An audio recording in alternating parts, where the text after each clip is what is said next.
Hello and welcome to my submission video for Blue Fire. This is one of my favorite games. I do think it's a little bit of a hidden gem. It's a Metroidvania, and a lot of people describe it as like if Wind Waker were to meet a Souls game, which will become apparent as we play through the game.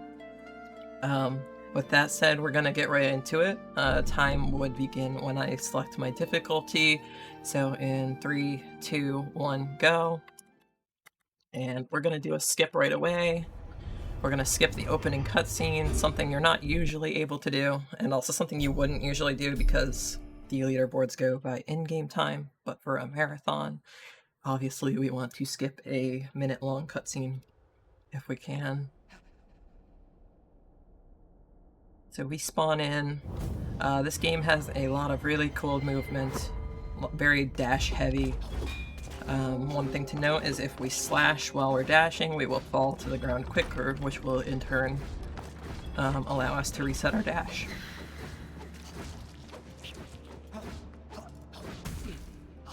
And so managing our dashes is a very important part of the run. Ideally, I don't want to gain altitude like I did on that dash. And now we are in our very first arena fight. We're going to try and get these 3 enemies to stack up and take them all out at once. So we dash towards this middle enemy, a little bit past him. And that was a pretty decent fight. And now we're going to grab our shield from this chest, which allows us to block and to parry. And then we're going to grab an old key from this chest, and then we're going to save and quit, which will save us a little bit of a walk back.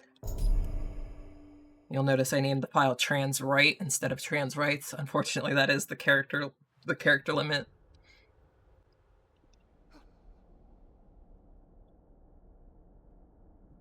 Okay, and we spawn back in where we started, which does, like I said, save us a little bit of a walk. Dash through this hallway and open this door with our old key.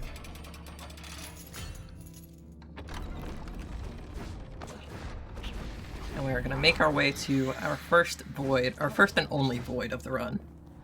Now, voids are like little obstacle courses that test your movement abilities, and when you complete it, you increase your max health. This is the only void we are going to do, and only because it is mandatory for completion, which means we are going to be doing the entire game with 5 health as our max, which is not very much for some of these boss fights, which makes it very tense. I believe with 5 health, most bosses you can survive 1 hit, and then a second hit will usually kill you, but it depends on the attack.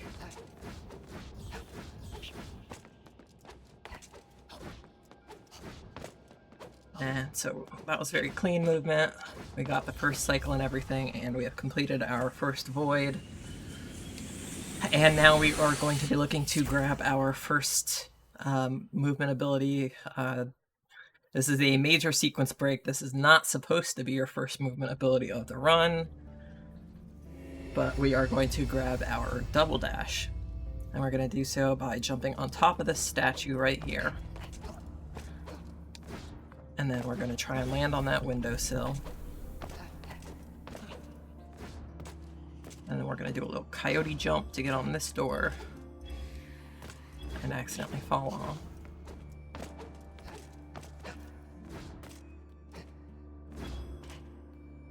And then if we can... Okay. And there we go. Now there's a little... I don't know the exact reasoning why, but when you slash and gain upwards trajectory like that, if you then dash, you gain much more height than you should be able to, which allows us to grab the ability. Now, we don't actually have the ability yet. We have to equip it at a shrine.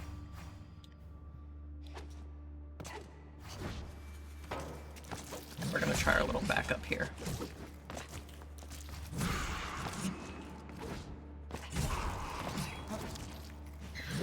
Normally we would just not want to target dash to that lever, but We can instead do a direct dash cancel on the enemy, which is a cool little looking bug which allows us to gain extreme amounts of height.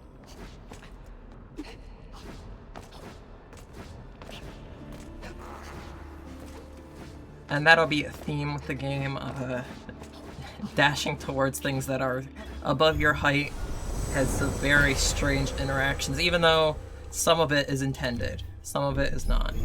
But we're going to equip our movement ability, which gives us a double dash. You can see when it recharges by looking at the little tier on the right side of the screen. Now this is where the game teaches you about dashing to items that are objects that are above you. So it is an intended mechanic of the game, however I don't think you're supposed to be able to gain the amount of height you do off of some enemies. And the reason that happens is because if you untarget something, it'll allow your momentum to continue.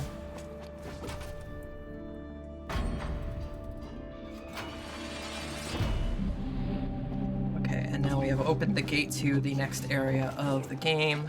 So we're gonna dash to land on this little thing just to get here a little faster.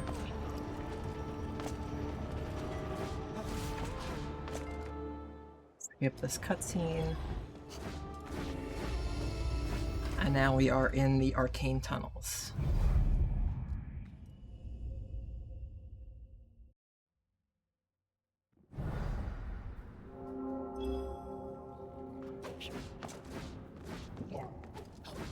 And now we're gonna do our next little neat skip, if hopefully on the first try. Yep, so we jump over that gate instead of talking to the NPC who would open it for us. And then we dash past all those enemies there, and we're going to grab this shrine as well, which will allow us to fast travel to it later in the game. And now we grab our very first weapon upgrade, the Bloodstorm Blades, dash over to this elevator, and equip our weapon. And now we are going to grab our second and final Spirit of the Run. Normally you're able to equip more than 2 in a casual playthrough, however we won't be unlocking that ability in this run because it takes time. So we get Aerial Rat, or Aerial Ratal. And as you can see, there's that bug again where we can dash towards something that's technically higher than us and gain excessive amounts of height. Wait for my double dash to recharge. And the goal is to just try and not get hit by the spike. Okay, that was... I've never seen that before. Wow. We're going to talk to Orip, who's going to repair the elevator for us. He wants to charge us 2,400. However, we don't have the money, so we agree to pay him double later, which we're not going to do. But it's fine, I paid him in my casual playthrough.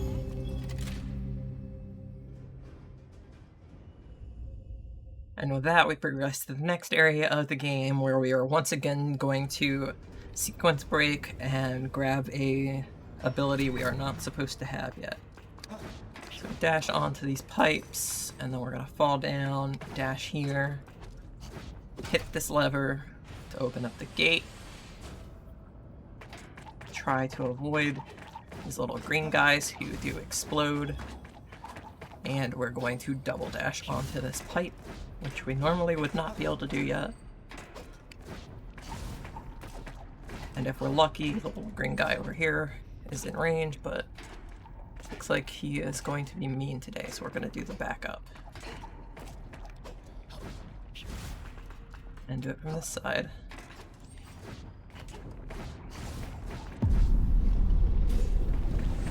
He has not been very kind to me lately. But now we're going to be seeing our first example of parrying, assuming I land him. Yes, so that was a successful parry. You do deal increased damage after a parry.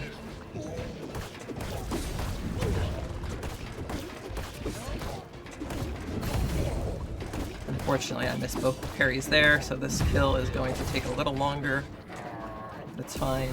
Most important thing, we just want to stay away from them as they die because they do explode. Yes, I have died that way before. No, it is not fun.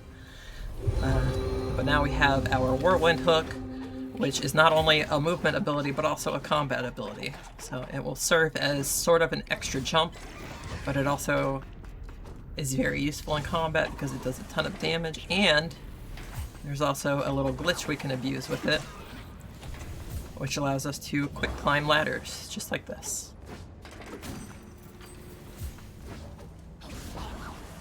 Okay. Wait for our double jump to recharge, or our double dash. Open up that gate. Fast climb up this ladder.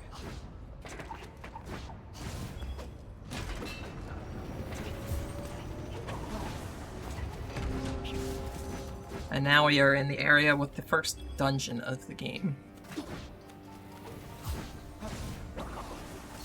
First we must equip our aerial Rital. I have forgotten this before and it is not a good thing, because you definitely need the extra damage. If I didn't explain it before, it lets us do extra damage while we are airborne. Alright, so this switch unlocks the first dungeon.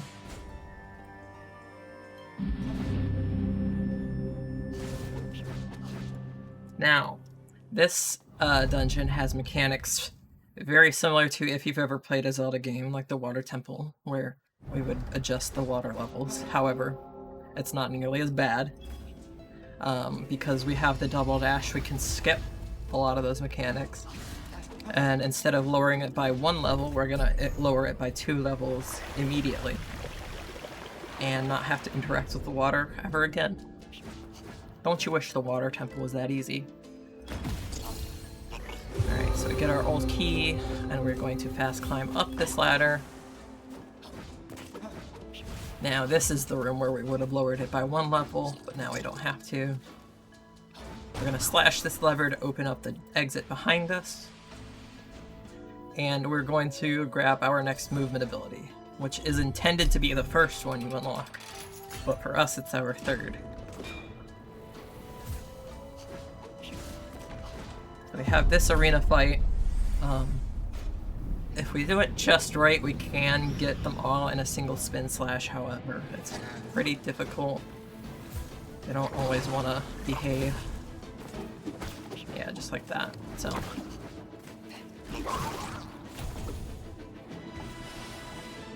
Alright, and we grab our old key, which will allow us to get to our second arena fight. And you'll notice a lot of doors open downwards in this game, so we will try to jump and gain altitude so that we can dash through them as quick as possible. It does add up over the course of the run. And once again, we're going to try and get them both out once, but we're not going to be successful. Still a fine fight. They were stacked up at least. And this chest contains our holy key. Now, holy keys typically, they either lead to a new ability or they lead to the boss room. In this case, it's a movement ability. We jump over the door. And now we have Nuos's Claws. Now what these do is they allow us to wall run and wall jump, and they also have, just like the Whirlwind Blade, they also have an unintended mechanic that goes along with them, which is technically a bug, but it's not a major glitch, so it is allowed in this category. But we'll get to that later. Alright, and then we just have some movement through this room.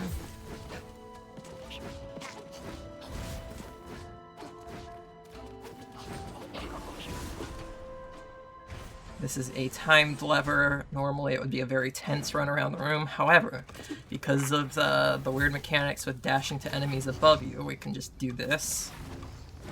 And it becomes a very easy room suddenly.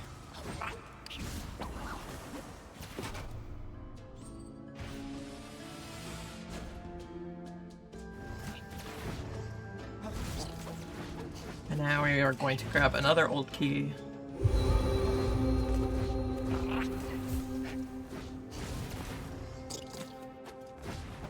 And make our way to the final holy key of this dungeon. Now we can be hit by an enemy during this cutscene, it's very annoying. Yeah, just like that. Gotta love it. Luckily, it does not impact anything. We are gonna heal because this boss is challenging.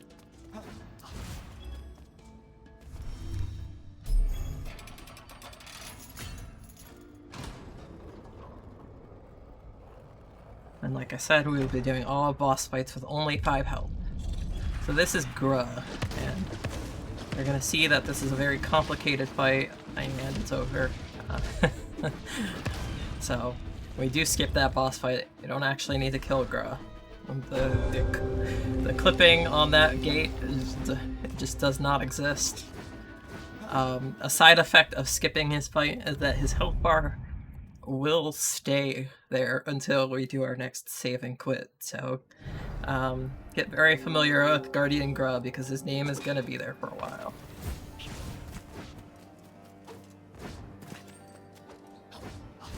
And now we are going to move to our next area.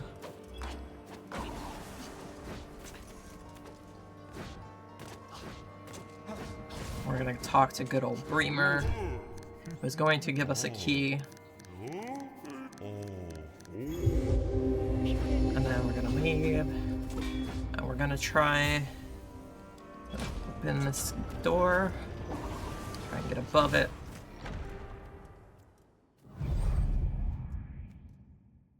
And we're going to make our way to the second dungeon of the game.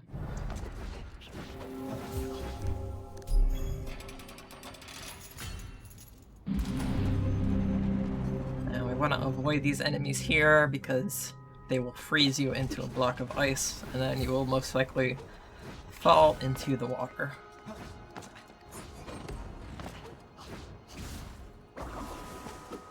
Ooh, that was close. We saved those. Alright, and now we are entering the second dungeon of the game. This is Temple. I promise you do get a real boss fight this time.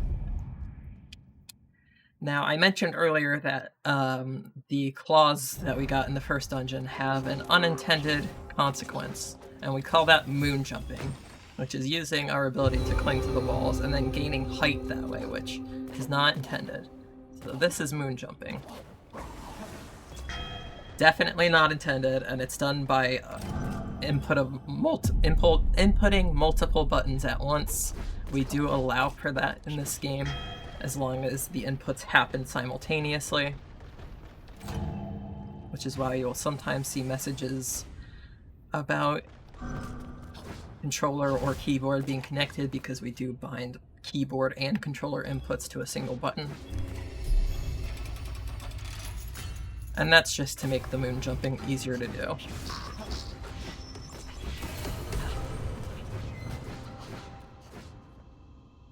Okay, and now we are going to grab a key and our next weapon upgrade.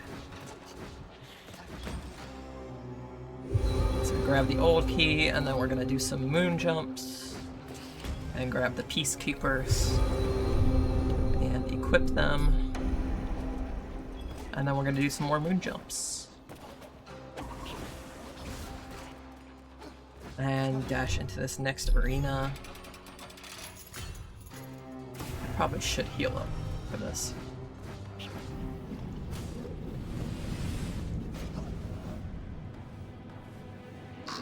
Dash immediately right.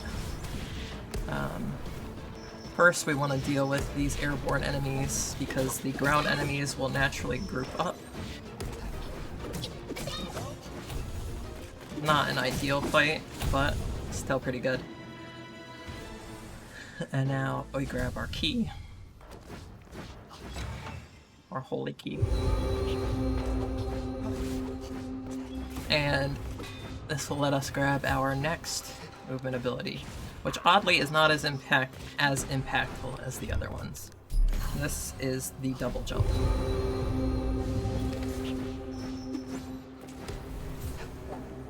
We're gonna moon jump. Or we're gonna fall. It's okay.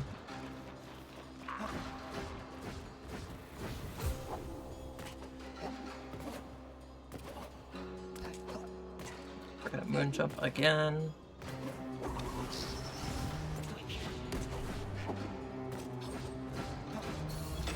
Grab this old key, or holy key, my bad.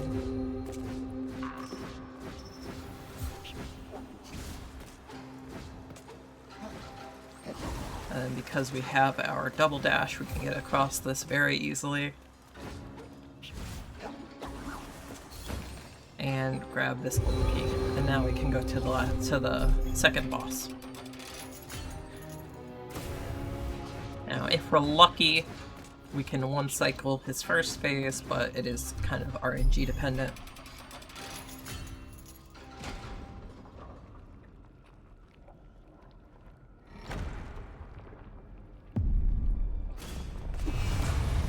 Okay, so he burrows underground, and as you can see, his the text for his name is stacked on top of Guardian Gra, so that's just another funny little side effect. And we did get the good RNG.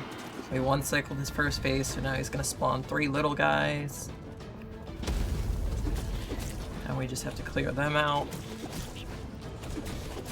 And if we get lucky again, we can one cycle his second phase. We did not get lucky.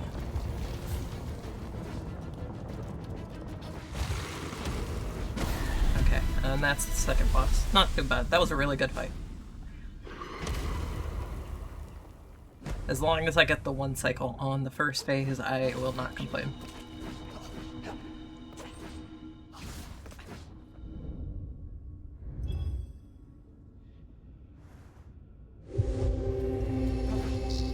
Alright, and that's going to be our last boss fight until the end of the game, where we will have sort of a boss rush of 4 bosses. For now, we have a lot of movement and picking up items and unlocking, and a lot of those bosses we just have to unlock before we can go do them. Now we are sort of in the end game hub area. Enemies here do a ton of damage, and in some cases are scarier than the bosses. We're going to take advantage of our ability to moon jump again. Just to get up here a little faster, and we're going to fast climb. And this is where this is the door to the final boss of the game. We do have to go in here once in order to trigger a cutscene to get us some items, including the ability to fast travel. So we're gonna skip this cutscene. This is Vaughn. He has 2 swords. He's really cool, but we're not gonna watch these cutscenes, unfortunately. But basically, we learn there that we have to defeat the 3 Shadow Lords in order to open the door to the final boss of the game.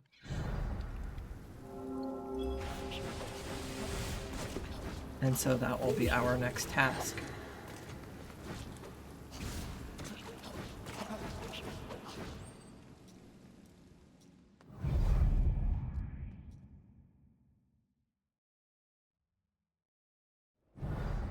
Okay, this section is going to involve a lot of moon jumps.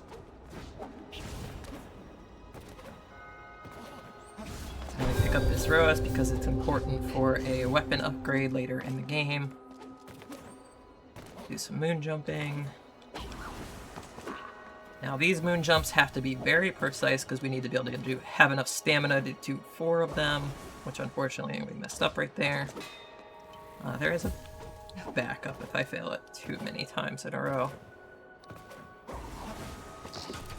But we managed to get it there.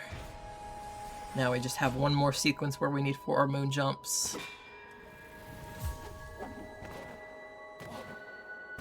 And we got it. And now this just needs 3 moon jumps, which is very Easy to do. And now we are going to do our first Vessel of Souls, which is... we're just going to go around and collect all of these orbs. We're going to have to do this a total of 4 times, and this will unlock one of the Shadow Lords that we need to defeat for the final boss.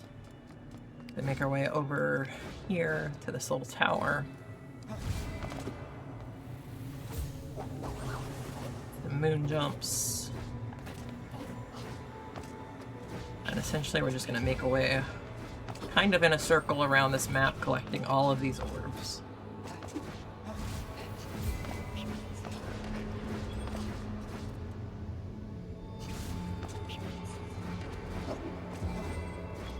We're gonna fall down here and collect this shrine that we unlocked earlier, because this is the most convenient time to collect it, and we will need the fast travel later.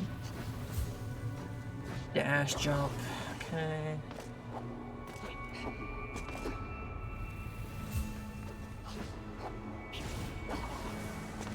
And you can see without all these movement abilities we've collected, making some of these long distance jumps would be impossible.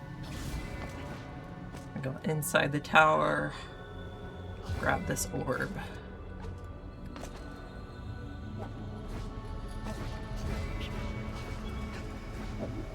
And dash over here, do a couple of moon jumps.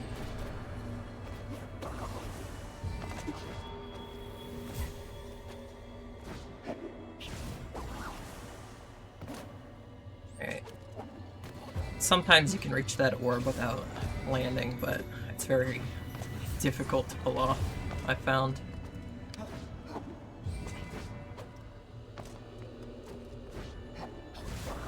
And then we have one more orb to collect.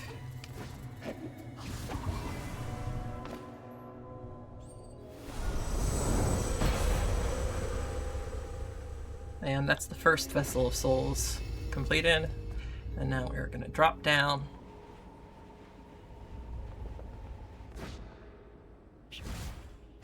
Take this little elevator. And we're going to step on this little pad behind a gate.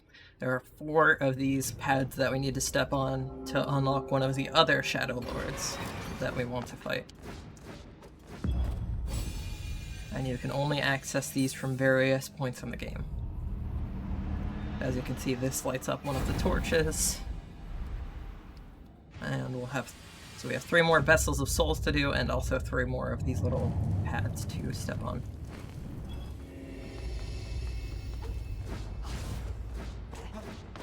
We take the elevator back up. And make our way to the second Vessel of Souls.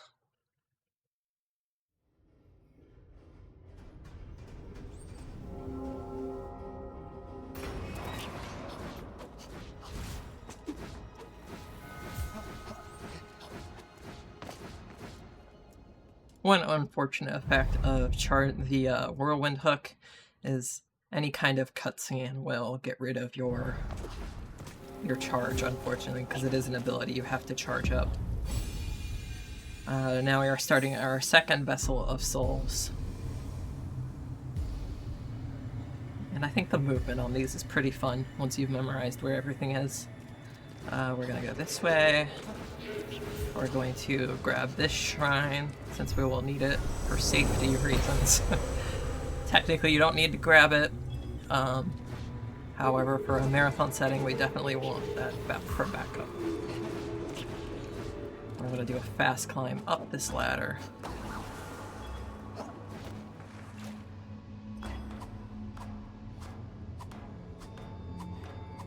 Grab this orb.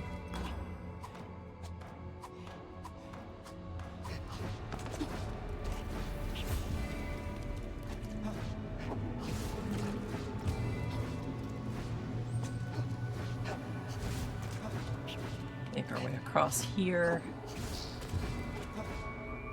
Drop back down into here to grab this orb. Do a little fast climb. I need my second dash. I accidentally spent. Alright, and then we're gonna jump off of this bridge. grab this orb and do the other half of the room.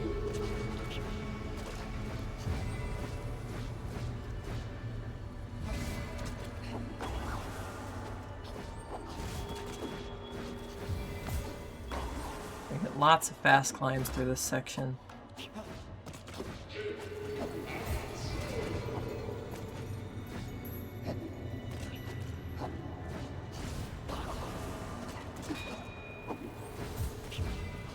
And we collect our final orb.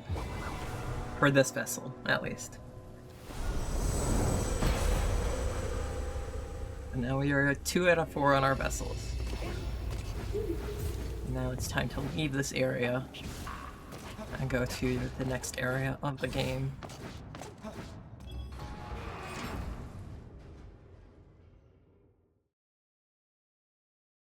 Which is a lava area, everybody's favorite. The Firefall River.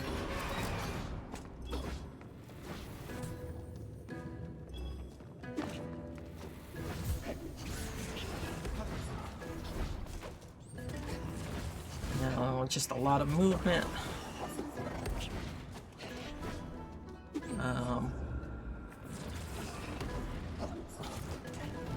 Lost my bearings a little bit there.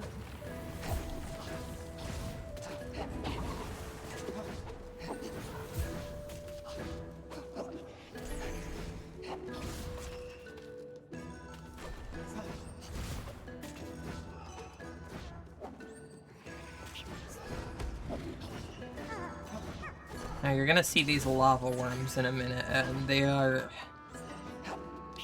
the bane of my existence. They go away if you get close to them because they're very shy.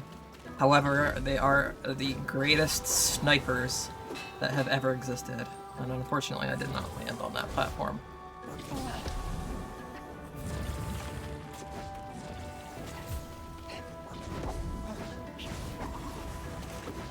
So as you can tell, even with all of our movement abilities, some of this pathing is very precise. We're gonna hope I don't get sniped here. It does happen from time to time. Okay, we barely dodged those fireballs. And then we intentionally fall into the lava to warp back up here, which will allow us to grab the second pad.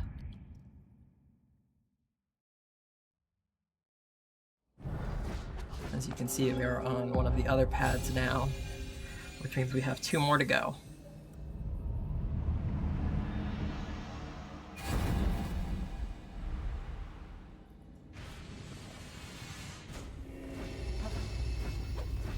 And each one we do step on opens up its gate, which, if you're doing a casual playthrough, does allow you to traverse through some areas a little more quickly.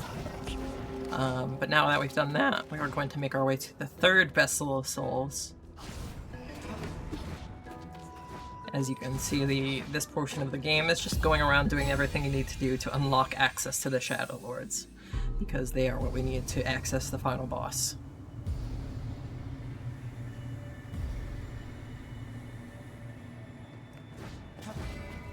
So once again, we are grabbing these orbs.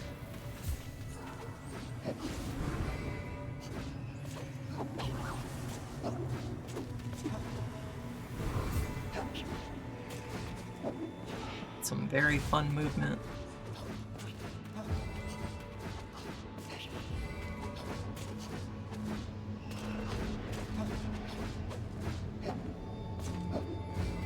Drop down.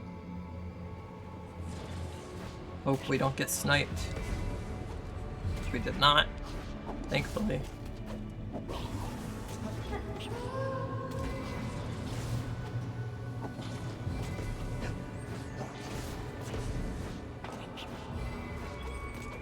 Alright, and we are almost done with this vessel. A few more orbs to go.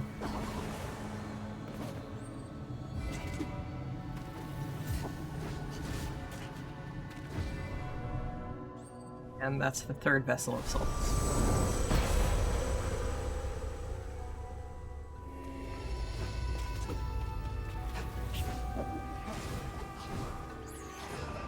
Okay, now that we've done that, we're going to do a separate objective to unlock another Shadow Lord. that has nothing to do with the pads or the Vessels of Souls.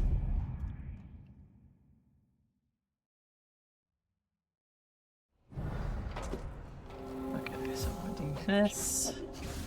Hopefully fast climb. No, we didn't get the fast climb, unfortunately.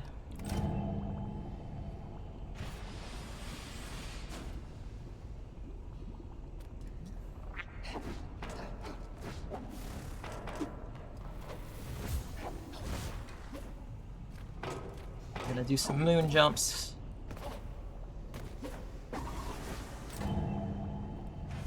And this unlocks access to our next NPC, who is going to give us a little job to do.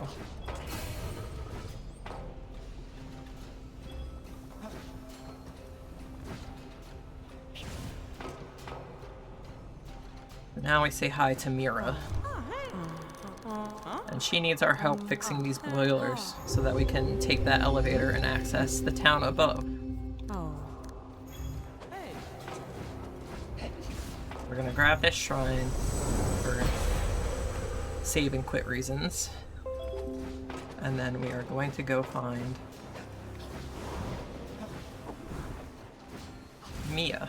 Mira's sister. We're gonna hope we don't get hit during this cutscene.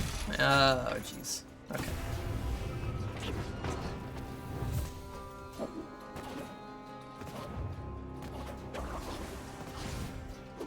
Now, the movement for this is pretty precise.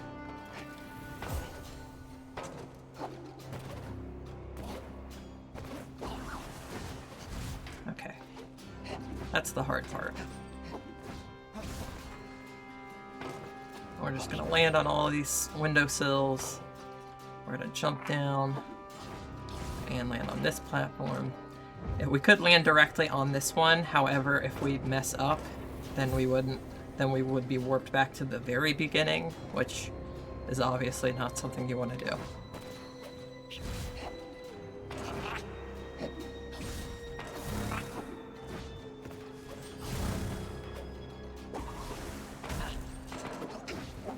Alright, and we made it, and that is Mira's sister.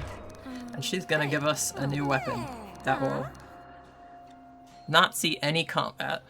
However, we do still need to equip them. And this enemy likes to attack us during this cutscene, but luckily he can't hurt us during this cutscene. Basically, we use these weapons to fix the boilers. And there are 3 boilers that we need to activate.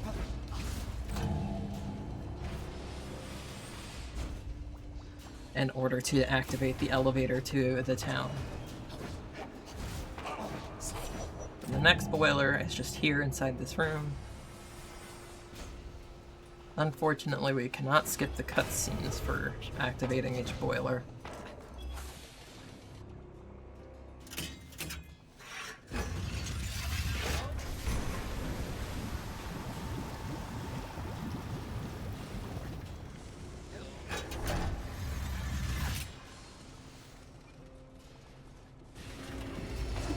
And now we make our way to the last boiler.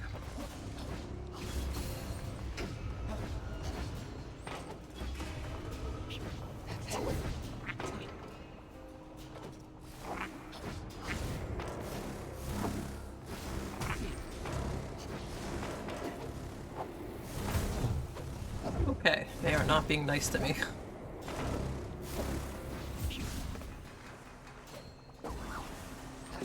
Whew! Okay. That shouldn't have been as close as it was, but we did it. And with that, the 3rd boiler is activated, and we're gonna do our next save and quit, which means we can finally say goodbye to Guardian Gra's health bar.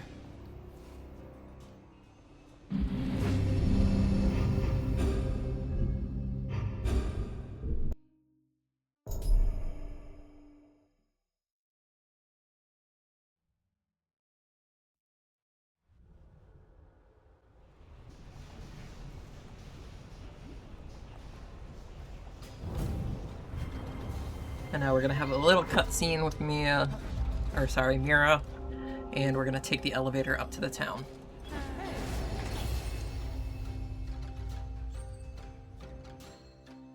Now we have 2 goals here. We're going to turn in that rose we got much earlier in the run for our final weapon upgrade. And we're also going to get the Key of Ember, which will allow us to fight our first Shadow Lord. So first, we talk to Barry, and we get him the rose because he is in love with somebody. And then he asks us to talk to him later to see how it goes. We go over here to trigger a cutscene so we can get the Key of Ember. And then we're gonna save and quit again. Not exit.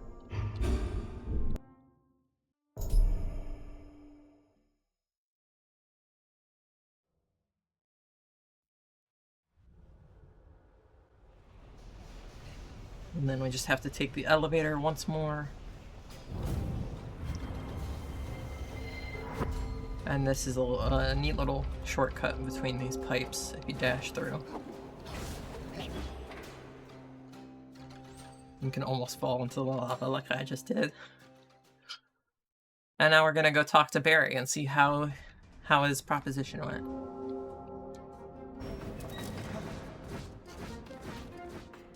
And look at that, it worked! And not only that, but he has a kid already! And so we have our final weapon upgrade of the game, which we are going to equip. Kina Defenders. And then we're gonna go back down the elevator. And we're gonna fight our first Shadow Lord. Now these are very difficult bosses, especially with only 5 HP. So a couple of deaths will be accounted for in my estimate, of course. There's also a little bit of RNG on some of these cycles for these bosses.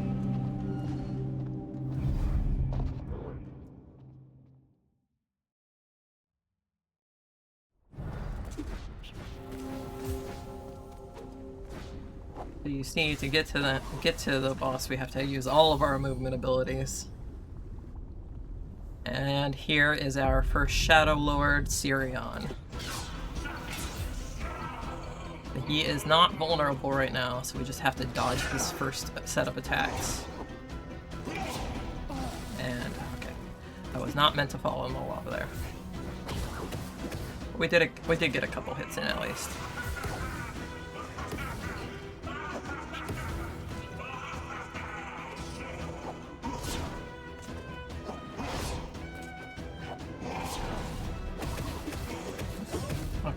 And that's the end of phase 1. And now we go into phase 2, where he starts shooting boomerang projectiles at us while we have to dodge a Beyblade.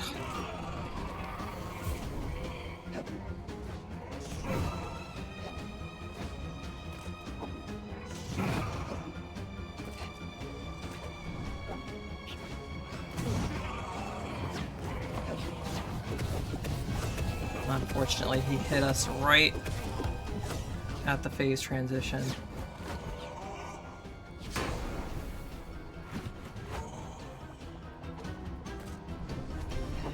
Alright, we did get our heal off, which is good. We're gonna try and charge our whirlwind attack.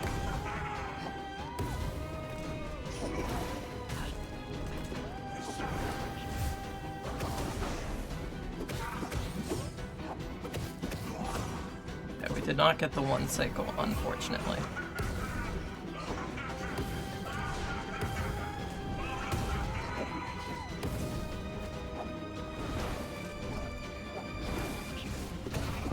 Okay.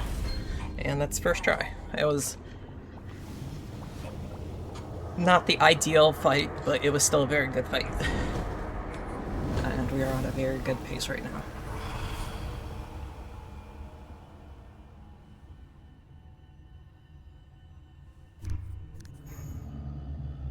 With Lord Sirion out of the way, we have a couple long cutscenes that are unfortunately unskippable. Namely this one.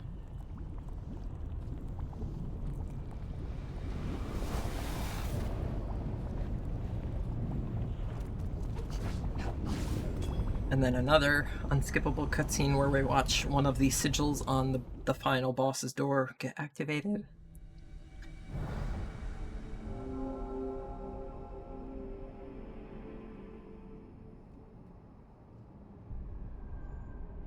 As you can see, we have 2 more bosses to go before we can attempt the final boss. So we are now going to save and quit.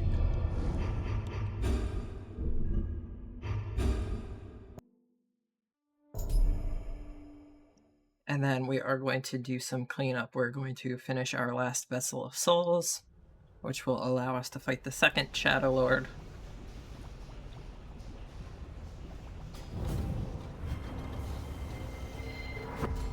We do that by fast traveling to the very beginning of the game.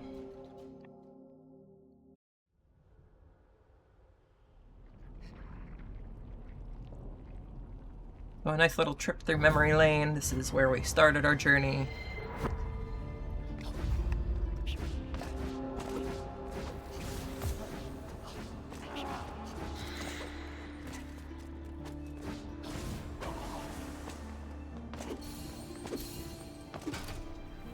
If you position yourself correctly, you can hit that lever and activate this door at the same time. Unfortunately, I didn't get it there. But here is the final Vessel of Souls. And it's just going to take us around the beginning area of the game.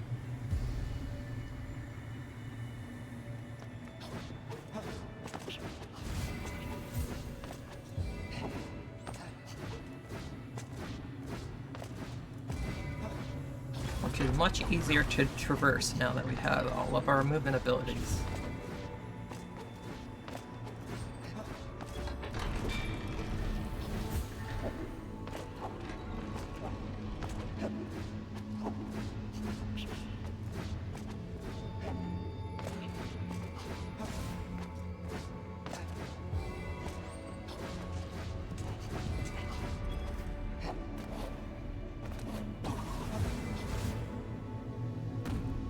Ouch.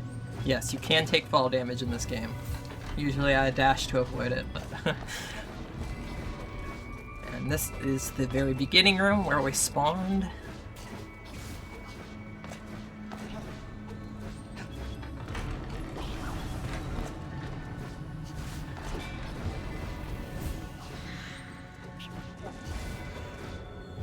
Okay, and there's only 1 orb left to collect.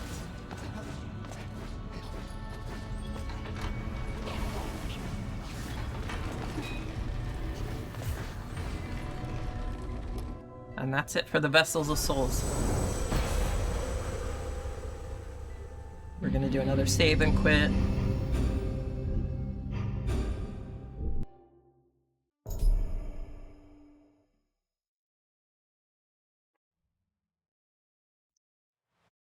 And make our way to the second Shadow Lord.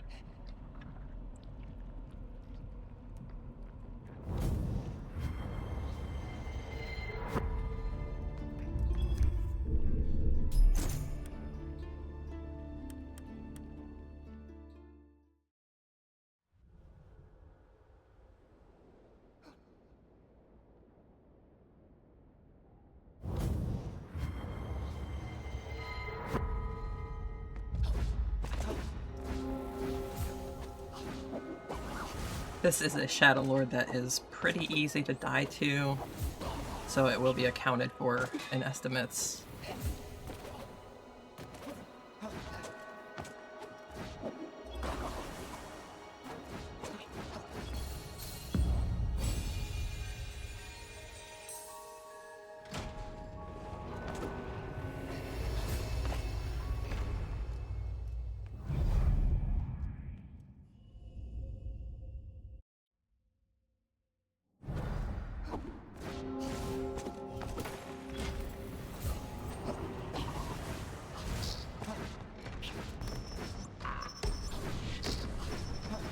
I just have some simple movement through this room.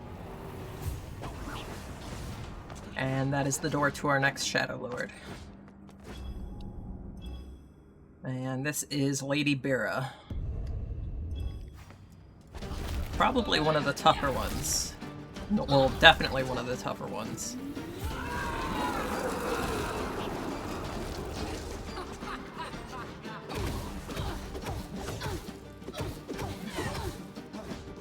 But the fact that we one-cycled her first phase gives me... I'm feeling pretty good about the fight now. Alright, we can get some free damage in from this second phase before she goes invincible. So we get those 3 hits in. And then second phase is really simple. And that's her second phase done. Now her third phase is a little more scary than the others.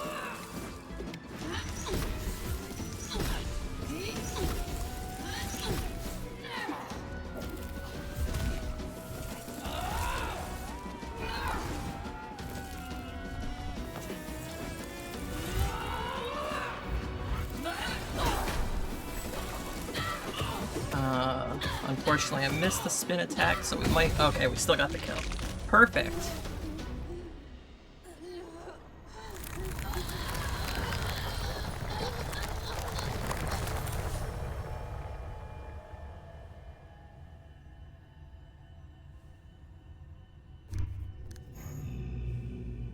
And now, once again, we have these 2 unskippable cutscenes.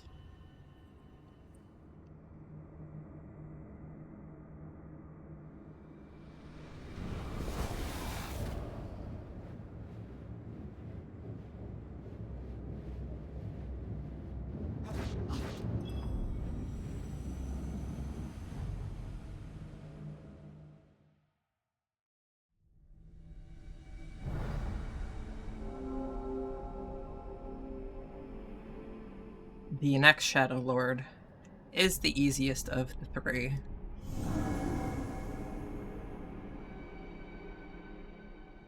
But before we can go fight him, we have to save and quit, and then we have to finish unlocking his fight.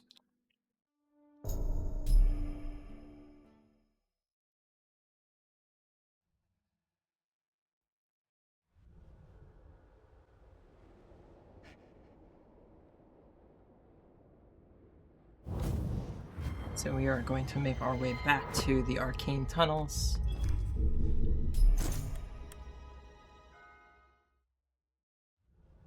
And this area contains both of the little sigils or pads that we need to unlock the final Shadow Lord.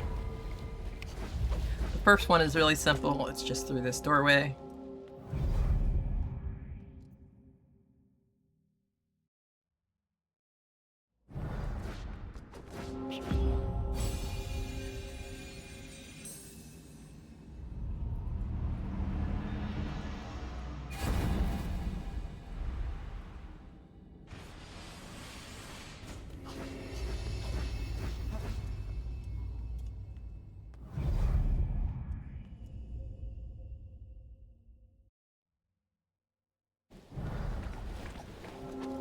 And then we make our way through this door, and we're gonna have a little bit of a timed movement puzzle. Hopefully shouldn't be too bad.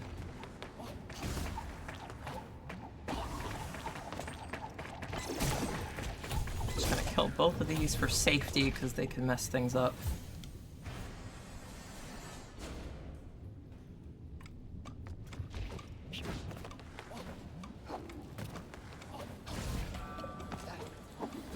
Alright, and we made it. And this leads to the final sigil.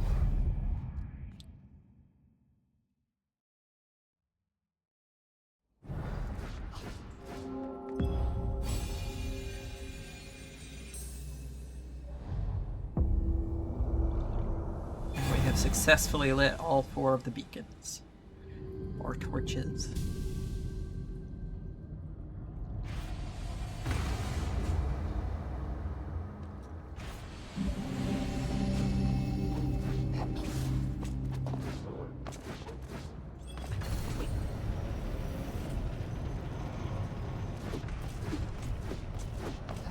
Every single one of these Shadow Lords has an unnecessarily long hallway before them. I don't understand it.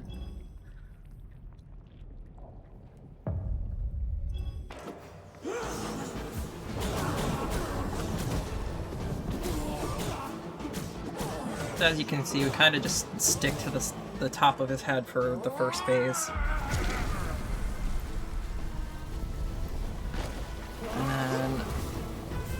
all we have to do for this phase is run around in circles until he reappears, block his laser attack. Fun fact, if you get a perfect parry on that attack, it can soft lock your game.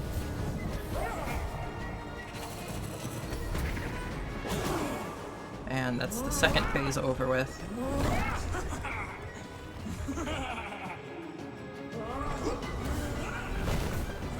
This is more of the same, except he can occupy an entire platform with his fist.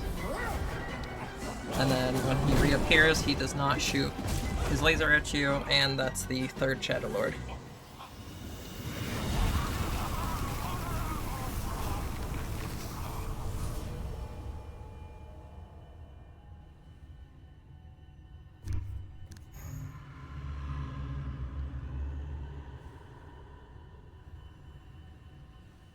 And now all we have left to do is fight the Queen, which is the hardest boss fight of the run. I would expect a chance of me dying.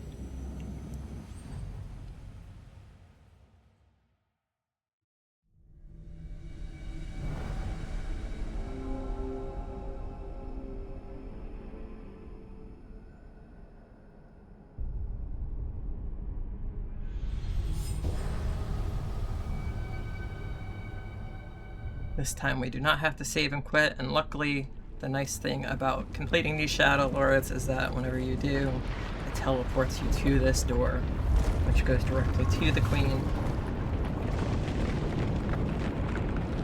Again with an unnecessarily long hallway.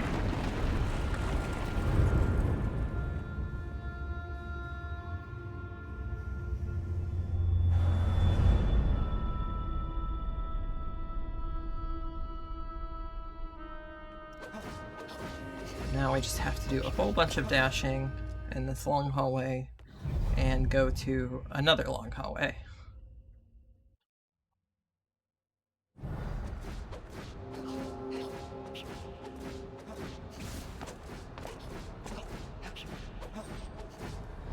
And so begins our fight. Casually, this fight took me forever to figure out.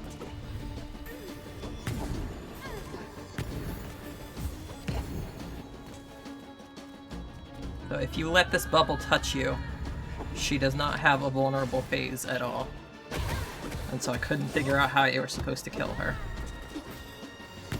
Turns out you're supposed to run off the edge.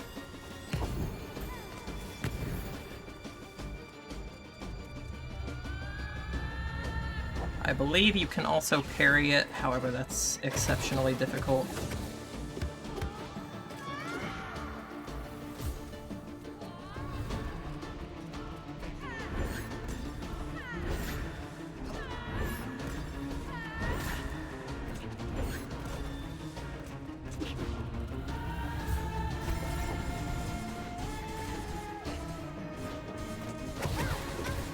We got unlucky on the animation there, so we could not do max damage, which means we'll have to do this phase again.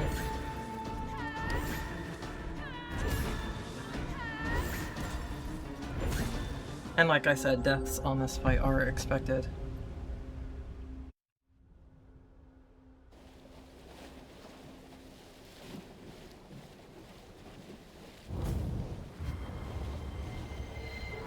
Or I shouldn't say expected, but not uncommon.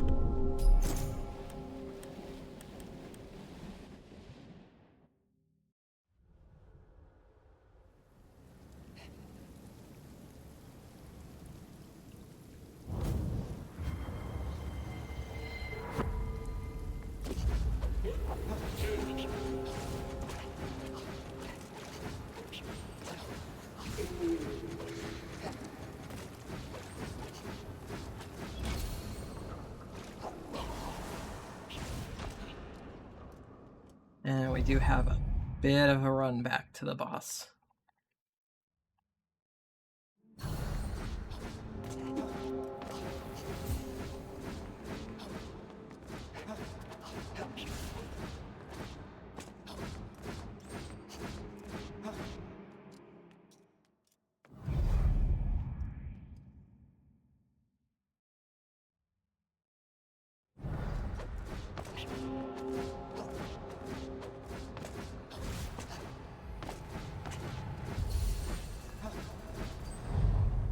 Okay, here we go again.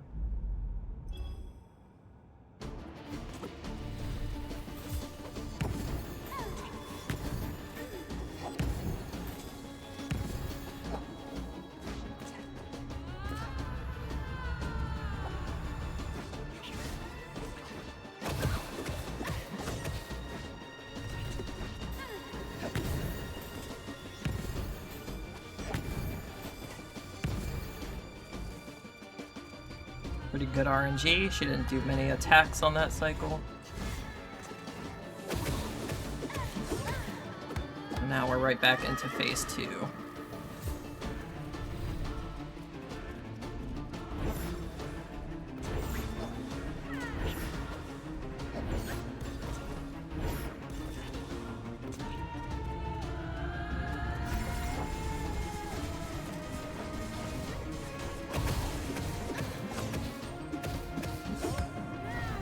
Unlucky.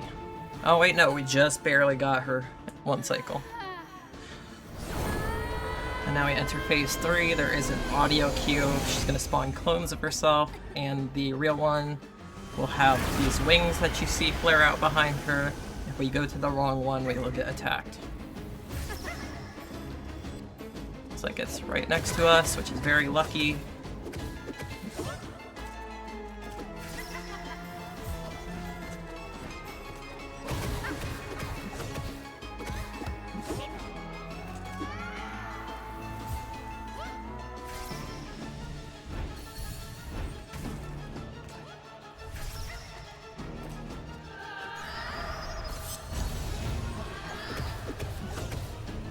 Alright, and that has been Blue Fire. That is where time would be called on the final hit of the Queen. I hope you enjoyed this run. I do expect to have the boss fights more polished. But yeah, otherwise this is about a slightly better than average run, but nothing wild. I don't expect to deviate too much from this estimate. The RTA is usually about 15 to 20 minutes behind what the in-game timer says, but I will make sure to put in an accurate estimate for the form. And yeah, I hope you enjoyed this game. Thank you.